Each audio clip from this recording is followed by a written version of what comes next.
नमस्कार दोस्तों। एक बार की बात है, एक पानी जहाज समुद्र के तूफानों में फंस गया। पानी जहाज और उसके सभी यात्री डूब गए। ईश्वर की कृपा से केवल एक ही व्यक्ति बचा और वह तैरते तैरते छोटे से टापू पर पहुंच गया। वहां वह ईश्वर से प्रार्थना करने लगा, हे ईश्वर, काश कोई आए और मुझे यहाँ से बचा ले जाए। पूरा दिन बीत गया पर उसे बचाने के लिए कोई नहीं आया।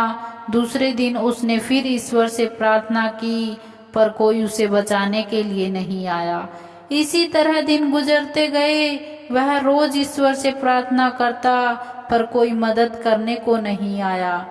कुछ दिनों बाद वह हार मान चुका था। उसने सारी उम्मीदें खो दी थी और वह वहीं झोपड़ी बनाकर रहने लगा। वह जंगल के फल खाने लगा और मछलियों का शिकार करके खाता। एक दिन उसने मछली पकाने के लिए आग जलाई, तब लकड़ियां खत्म हो गई। वह लकड़ियां लेने जंगल में गया और जब वह वापस लौटा तो देखा उसकी झोपड़ी में आग लग चुकी थी। यह देखकर वह रोने लगा और ईश्वर को कोसने लगा। उसने कहा, ईश्वर, आप बहुत निर्दयी हो। मैंने मदद मांगी, आपने मदद नहीं भेजी।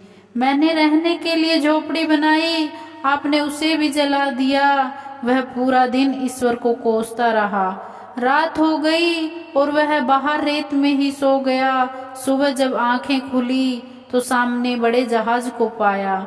उसने अपनी आंखों पर भरोसा नहीं हो रहा था कि कोई उसे बचाने के लिए आया है। वह जहाज में चढ़ गया और जहाज चलने लगा। उसने जहाज के कैप्टन से पूछा कि आपको कैसे पता चला कि मैं यहाँ सुनसान जगह में फंस गया हूँ। कैप्टन ने कहा, कल आपने ही तो फायर सिग्नल भेजा था। इस पर उसने कहा, मैंने तो कोई फायर सिग्नल नहीं भेजा था। फिर उसे अपनी जलती हुई झोपड़ी की याद आई और वह समझ गया कैप्टन ने उसके जलते हुए झोपड़ी को फायर सिग्नल समझ लिया। आखिरकार उसे एहसास हुआ झोपड़ी में आग लगना ईश्वर का प्लान था ताकि वह इस सुनसान जगह से निकल सके। अब वह ईश्वर का धन्यवाद करने लगा। दोस्तों, हम अपनी सीमित बुद्धि से इस दुनिया को देखते हैं और ईश्वर की रणनीतियों को समझ नहीं पाते। बुरे वक्त में हम ईश्वर को कोसना शुरू कर देते हैं, जबकि बुरे वक्त में हमें ईश्वर पर विश्वास रखना चाहिए और कर्म करते रहना चाहिए।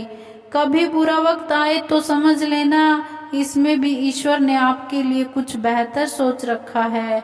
इसलिए कभी हार मत मानिए और हमेशा अच्छे कर्म करते रहिए।